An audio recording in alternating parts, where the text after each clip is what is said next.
Joining you once again for another session of Real Talk in Islam from Harrisburg, Pennsylvania, in this wonderful month of July that is nearly ending. And as is customary, let me begin with the verses from the Holy Quran. أعوذ بالله من الشيطان الرجيم بسم الله الرحمن الرحيم الحمد لله رب العالمين الحمد لله رب العالمين الحمد لله رب العالمين الرحمن الرحيم مالك يوم الدين إياك نعبد وإياك نستعين اهدنا الصراط المستقيم صراط الذين أنعمت عليهم غير المغضوب عليهم ولا الضالين. So once again, thank you for taking the time to join us here at Real Talk in Islam. Once again, Kaleem Bhatti from Harrisburg joining you. And as I've always mentioned, and for those who have not been a part of this program, the Ahmadiyya Muslim Community is a dynamic, fast-growing sect within Islam. It was founded by the promised Messiah, Hazrat Mirza Ghulam Ahmad. He was born in Qadian, 1835. He established the community by God's command, 1889, and he passed on at 1908. And this, we believe, is the second coming of the Messiah of Nazareth, Jesus of Nazareth. This is the second coming, because Jesus said many times, I have many things to say to you, but ye are not ready to bear them. And someone else will come and express what I have yet to say, of course paraphrasing. But, and I always find it interesting that Jesus, the Messiah, on whom be peace, we believe that his mission was to gather the lost tribes of the sheep of Israel, lost sheep of Israel. And after the crucifixion, the Ahmadiyya Muslim community believes that he was saved the accursed death on the cross. He was taken down alive, where he was put into the tomb, and he was taken care of there. So this pain and suffering lasted about 3 days, and he secretly hid from that place and left that place to continue his mission of seeking the lost sheep of the house of Israel. And now we believe that in a town called Srinagar, India, there is a tomb that is widely believed to be of the prophet Jesus. And this is where I like to make the connection that Jesus of Nazareth ended up through his mission and passing away at the ripe old age of 120 years of age in India. And then thousands of years later, the second coming, the second Messiah, was born from that very same land in Qadian. And from there, the message, the truthful message of Jesus, Prophet Jesus, is now spreading to the entire world whereas initially it was spread just in a very small location of the world. So this is our connection. The promised Messiah, Hazrat Mirza Ghulam Ahmad, is the second coming of Prophet Jesus, and this is the Messiah that the entire world is awaiting. So we, as I digress, we have just several days ago we have celebrated, the Muslim world has celebrated the Hajj, and I thought while it's a few days still in our memory, let's revisit what a Muslim does at Hajj. And you have seen pictures, you have seen these millions of people that are going around in circles of the house of worship, the first house of worship in the world, and that was the Kaaba. And this is this black cloth building that you see on your television screens, on your internet. So you have all these pilgrims circling around it several times, trying to reach that stone, trying to put their hands on it, trying to kiss that stone. So I thought we would look at some interesting things about that. And one of the things I found very interesting is when the pilgrims enter the Grand Mosque, and you see these videos, these motion pictures of these pilgrims circling around the Khana Kaaba, the holy Kaaba, the most sacred mosque in the entire world for the Muslims. They, if you noticed, are going counterclockwise, and you may find that interesting. Why counterclockwise? Why not clockwise? It seems illogical. Why are they going counterclockwise? The whole world does things. The clocks go right. You see this thing in that motion. But there's a very, very simple reason for that. Because Muslims do everything good with their right hands. For example, in this particular case, when the pilgrims enter the mosque, the Grand Mosque, they immediately go to the right. So again, all good things begin with the right. This also reminds me of the time when there was the blessed bowl of milk incident that took place, when the Holy Prophet of Islam, Hazrat Aqdas Muhammad Mustafa sallallahu alayhi wasallam, after many of the companions were starving, this special milk, a bowl of milk, was delivered to them. And the Prophet of Allah gathered everyone in the mosque and made sure anyone who was hungry to come sit in a circle to partake from this very small cup of milk, bowl of milk. And at this point, several people had already gathered and more were being asked to come.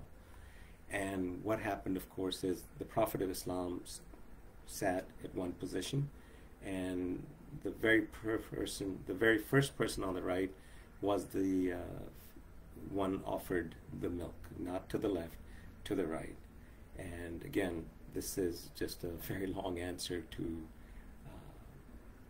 explaining why we do everything from the right and not the left. So, and again, this Hajj, this pilgrimage, what is this all about? It is about building a relationship with Allah, and that is called taqwa, making that connection. And let me now share with you a very interesting story about a well-noted Muslim scholar, Abdullah bin Mubarak, who had a dream while he was sleeping near the Kaaba. And this gentleman, Abdullah bin Mubarak, saw two angels in this dream descend from the sky. And remember, now this is a Muslim scholar, very well known, prominent, had a dream while he was sleeping near the Kaaba in a sacred place. He saw two angels in his dream descend from the sky, and they start talking with one another. One of the angels asks the other angel, "Do you know how many people have come to Hajj this year?" The other angel replied, 600,000 have come for Hajj. Of course, the numbers are much higher now. Abdullah bin Mubarak, the scholar, had also gone Hajj that year, obviously. And the first angel asked, how many people's Hajj have been accepted, do you think? So the angel asks the other angel, how many people Hajj has been accepted by Allah? Because this act of Hajj is not just a sign of show. This is not just show.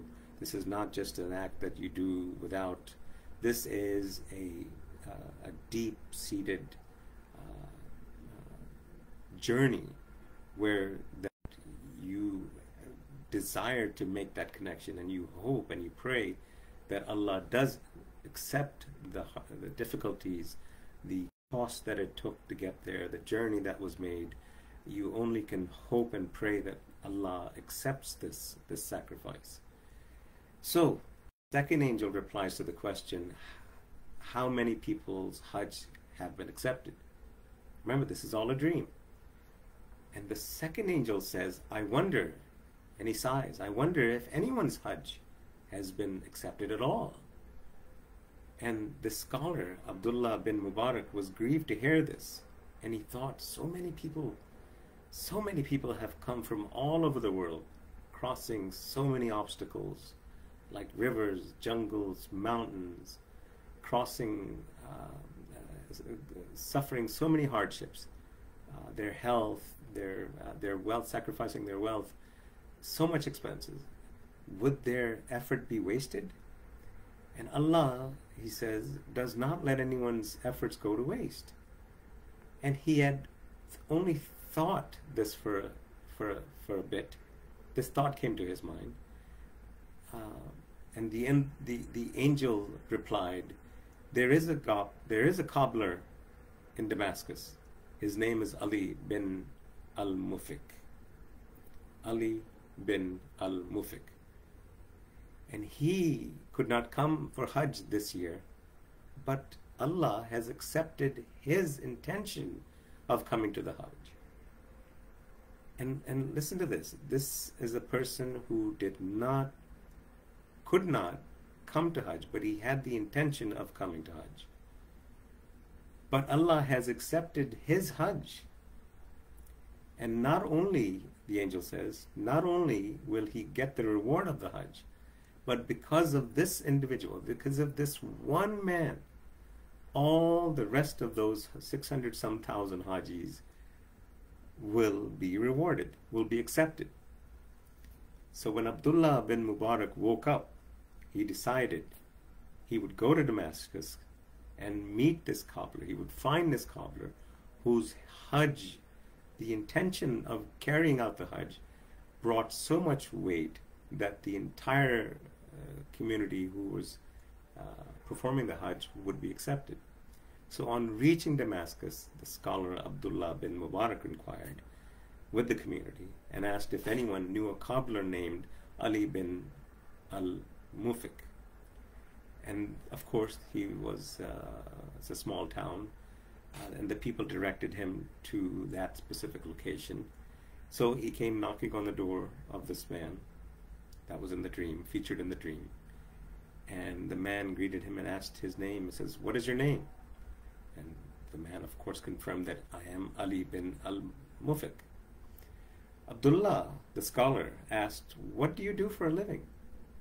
And the homeowner said, I am a cobbler.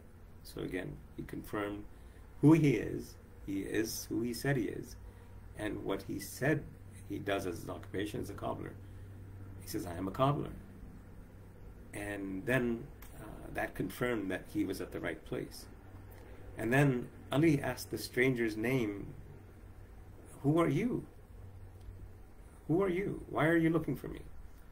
And then he said, I am Abdullah bin Mubarak, and I am a scholar, and I introduced myself, and so on and so forth. So the homeowner was still in greed. Why such a well-known scholar is coming to, seeking me out? What's going on? What did I do?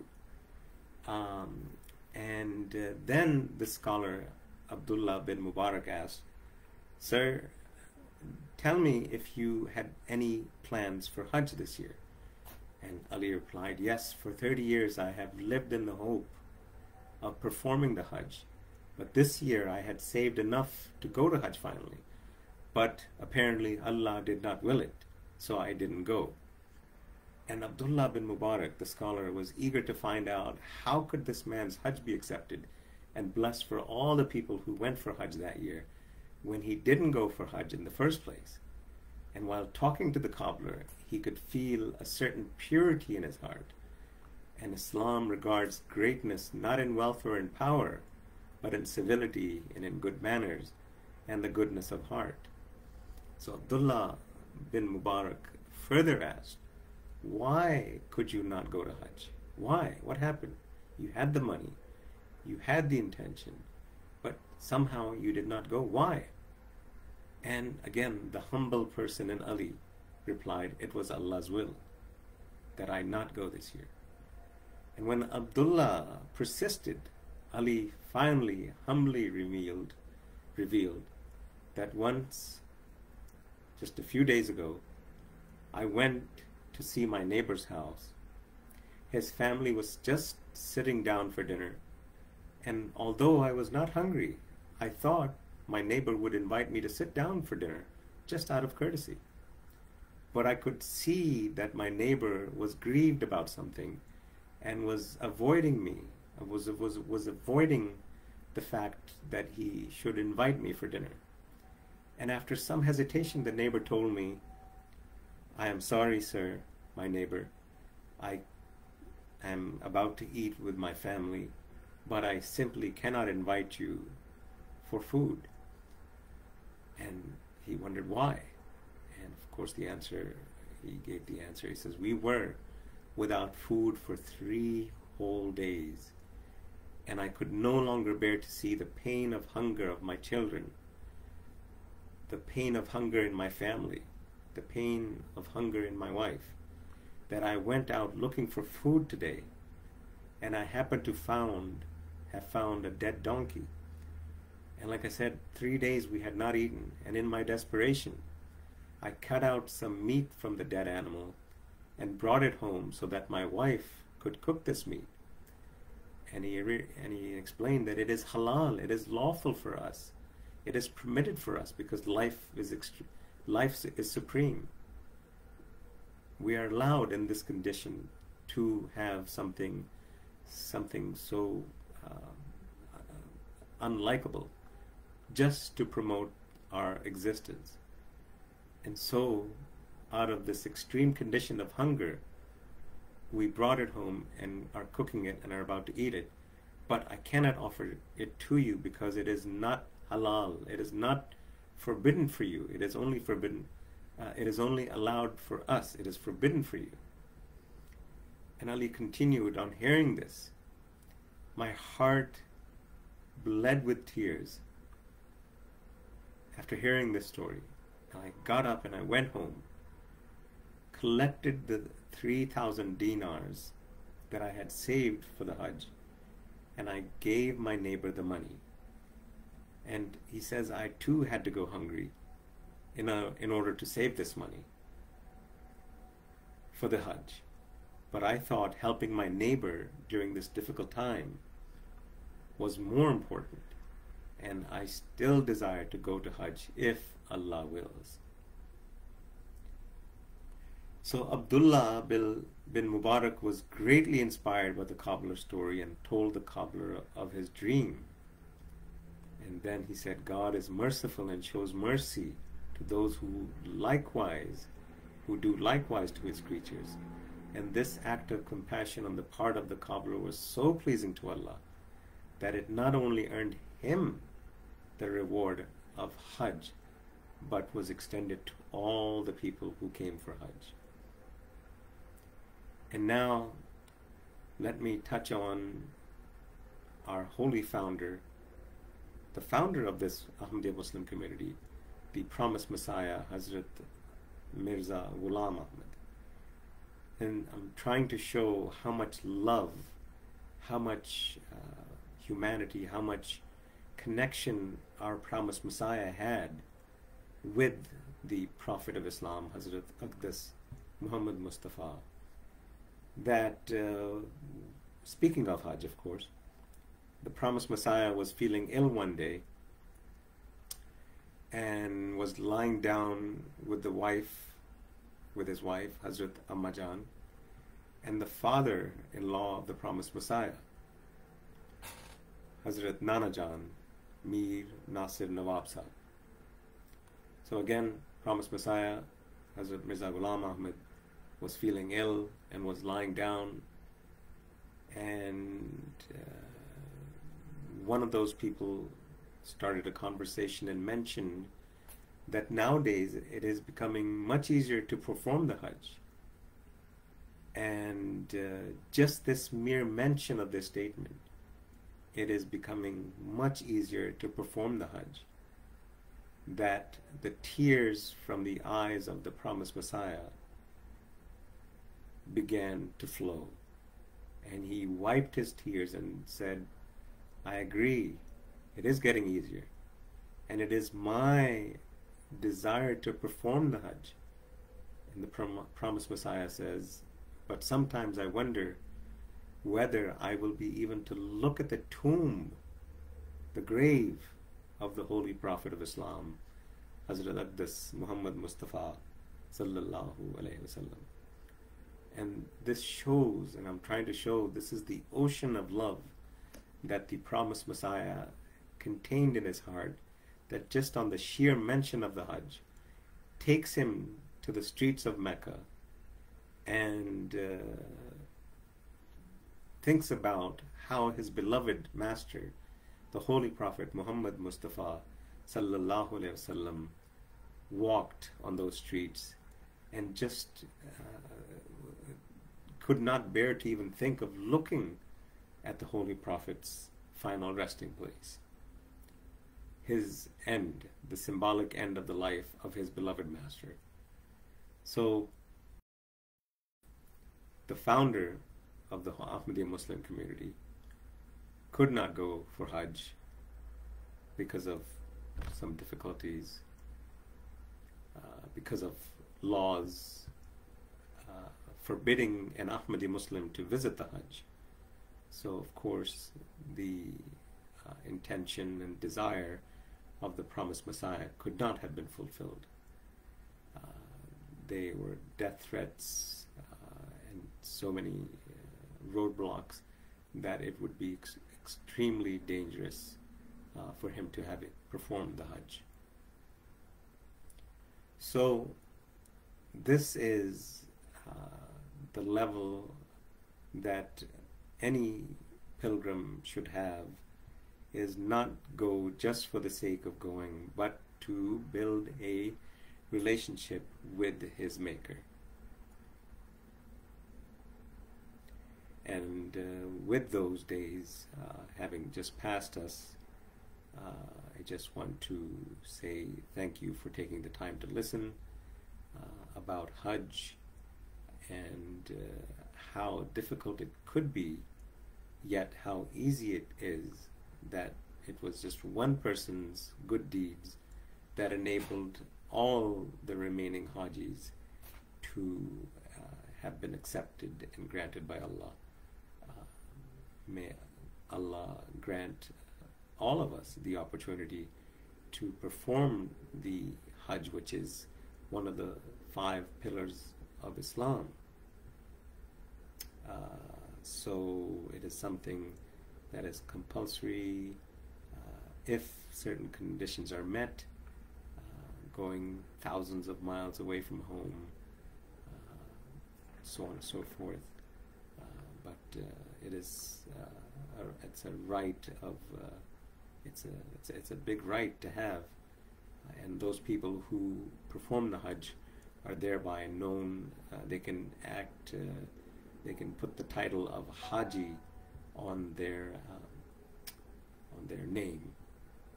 My own father, for example, he has performed the Hajj back in the 70s, and his title can be Al-Hajj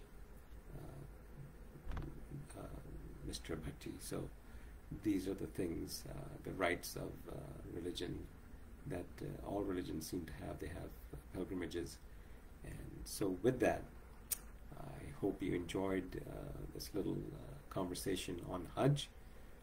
What is just on a high level, what Hajj is all about, building a relationship with Allah, and what those wonderful story of the angels conversing with each other. So again, let me take leave from you, and I believe I have some good news. We are going to be holding a special session of Real Talk in Islam. We're participating, the Ahmadiyya Muslim Community is participating at least 5 locations in the central Pennsylvania area. Next Tuesday, I believe it is, it's called National Night Out, and we are going to be out in force. We will be presenting the Ahmadiyya community view about peace and harmony. We will be at George Park in Lower Paxton Township, similar parks all around on the east and west shore. We will be out there looking forward, and we will do our best to do a mobile Real Talk in Islam and hopefully interview some folks attending our stall. So until Tuesday, Real Talk takes leave. Looking forward to seeing you at National Night Out, which is all about promoting peace, and that's what the Ahmadiyya Muslim community does. It promotes peace, it is peace, and with that, peace. Assalamu alaikum wa rahmatullah wa barakatuh.